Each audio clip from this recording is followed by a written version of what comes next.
Selamat siang untuk kita semua. Terima kasih. Sebelumnya perkenalkan nama saya Mesak Nugroho dengan MPM 2303050098. Baik, pada kesempatan ini saya akan membuat salah satu video presentasi, video pengganti eh, mata kuliah pengembangan pembelajaran bahasa Indonesia berbasis ini. Pertemuan kelima. Nah, pada pertemuan kelima itu saya pribadi tidak masuk dalam hal dengan kendala sakit. Nah, oleh sebab itu saya akan membuat salah satu video pengganti untuk kehadiran. Nah, pada kesempatan ini saya akan menjelaskan materi yang dibahas pada pertemuan kelima, yaitu dengan tema berpikir kreatif dengan variasi cara mengubah metode dan menggunakannya untuk menulis, seperti penyelidikan, diskusi, dan pemetaan pemikiran inovatif.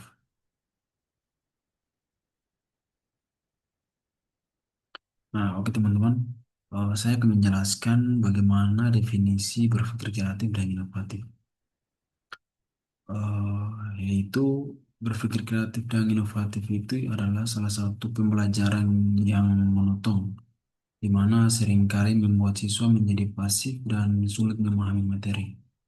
Nah, menurut saya hal ini adalah salah satu permasalahan yang seringkali kita ketemu atau kita menemui pada saat observasi-observasi ke SD-SD, sekolah-sekolah terdekat, instansi-instansi terdekat itu seringkali kita menemukan permasalahan yang sering muncul di SD-SD tersebut itu ya adalah eh, pembelajaran yang selalu menotong, di mana siswa itu selalu merasa bosan dengan pembelajaran, suasana, dan juga lingkungan sekolah dan eh, cara mengajar guru. Nah, hal itu yang bagaimana oh, berpikir kreatif dan inovatif itu adalah salah satu metode untuk bisa melangkah lebih maju lagi dari permasalahan-permasalahan yang terjadi. Nah, oleh karena itu, kita sebagai guru perlu memilih metode yang variatif, sudah mempunyai pandangan untuk bisa memilih model pembelajaran, metode pembelajaran yang variatif, gunanya untuk bisa menciptakan pembelajaran yang lebih menarik dan kontekstual dan bermakna bagi peserta didik. Kemudian ada konsep pembelajaran inovatif. Nah, ini adalah salah satu hal terpenting konsep pembelajaran inovatif atau pemikiran baru di dunia pendidikan atau perubahan-perubahan baru di dunia pendidikan saat ini, di mana dilihat dari ciri utama, yaitu proses pembelajaran itu harus berpusat pada siswa. Kemudian pembelajaran bisa mengaitkan materi dengan situasi nyata saat ini, yaitu kemudian mendorong partisipasi aktif siswa, kemudian menumbuhkan kreativitas dan kemandirian siswa. Nah, poin yang pertama ini adalah salah satu poin di mana metode atau pembelajaran yang kita sampaikan, kita ajarkan kepada siswa itu harus benar-benar berpusat pada siswa, sesuai dengan kemampuan siswa, apapun kondisi siswa. Kita harus menyesuaikan cara belajar mereka seperti apa, sehingga apapun yang kita ajarkan itu bisa mereka menyerap dan menyimpan pembelajaran itu dengan baik. Kemudian materi yang kita ajarkan juga tak lupa juga kita harus mengaitkan dengan situasi saat ini. dengan perkembangan saat ini. Yaitu perkembangan saat ini di mana dengan era digitalisasi, perkembangan modern, jadi kita harus membuat salah satu media pembelajaran itu yang menarik dengan menggunakan eh, teknologi salah satunya untuk menarik perhatian siswa. Kemudian eh, dengan adanya teknologi itu eh, menjadi salah satu peluang besar bahwa akan mendorong siswa itu aktif dalam proses pembelajaran. Dengan adanya mereka aktif dalam proses pembelajaran, hal itu akan melatih kreativitas mereka, kemampuan mereka, dan kemandirian mereka di suatu saat nanti. Kemudian pada saat ini saya akan menjelaskan kita lebih mengenal lagi metode inquiry. Teman-teman, metode inquiry itu adalah salah satu mo- metode pembelajaran yang lebih mengajak siswa mencari dan menemukan jawaban melalui tindakan langsung atau observasi langsung. Itu seperti mereka melakukan pertanyaan, dengan adanya pertanyaan mereka melakukan penyelidikan. Dengan seketika mereka melakukan penyelidikan tentang permasalahan itu, kemudian mereka menarik kesimpulan dari hasil yang mereka temukan dan eh, dari hasil yang mereka temukan. Kemudian langkah langkah umum dari metode inquiry ini adalah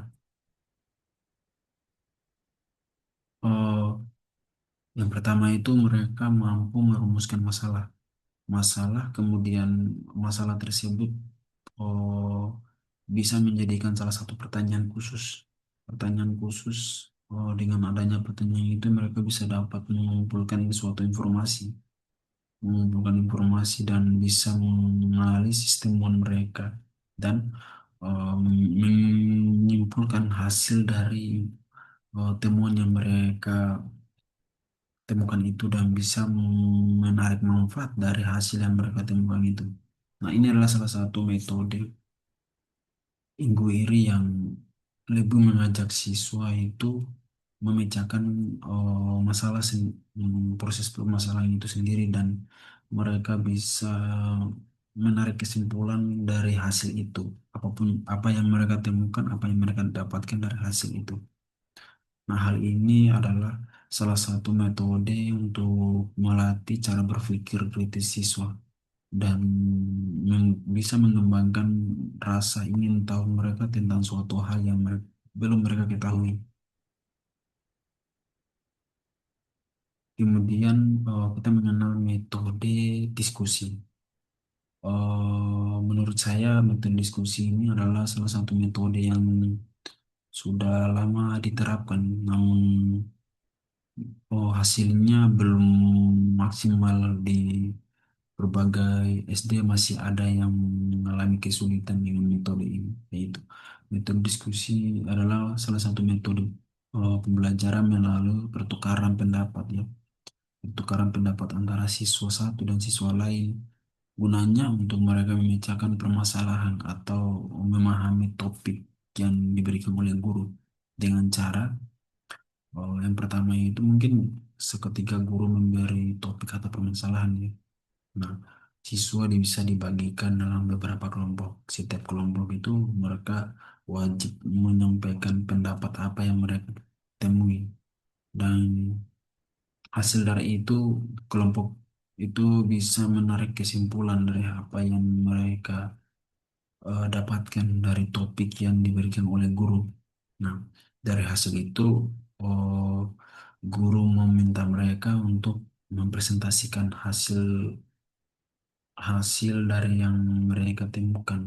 Nah, hal ini adalah metode ini adalah salah satu metode yang di mana mengajak siswa itu berpartisipasi aktif untuk eh, bisa menyampaikan dan mempresentasikan hasil yang mereka ketemui.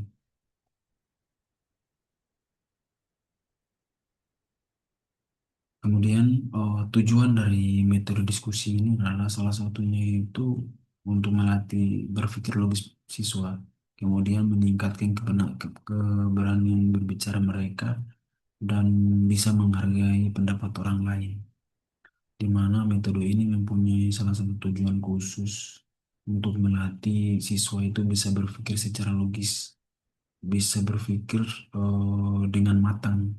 Apapun topik yang disampaikan, permasalahan yang disampaikan itu mereka berpikir secara mendalam dan juga bisa melatih siswa untuk eh, berlatih berbicara. Hal ini adalah salah satu hal penting untuk eh, eh, secara untuk melatih cara berbicara mereka ke depan nanti. Kemudian menghargai pendapat orang lain adalah ini adalah salah satu poin terpenting di mana terkait dengan etika dan perilaku. Dengan adanya metode diskusi ini, kita dapat belajar bahwa siswa dapat belajar untuk menghargai pendapat orang lain dan juga bisa berdiskusi dalam satu kelompok dengan menggunakan menunjukkan sifat eh, etika yang baik.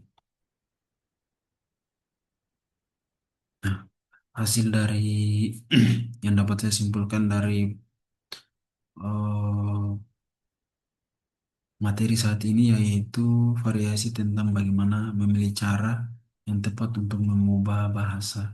Yang perlu kita ketahui adalah suatu cara terbaik untuk melakukannya dan menggunakannya. Dengan metode inquiry, hal ini kita dapat membantu siswa dalam menemukan pengetahuan melalui diskusi, mereka dapat memperkuat kolaborasi, dan juga mereka eh, memperkuat kolaborasi mereka dalam proses pembelajaran.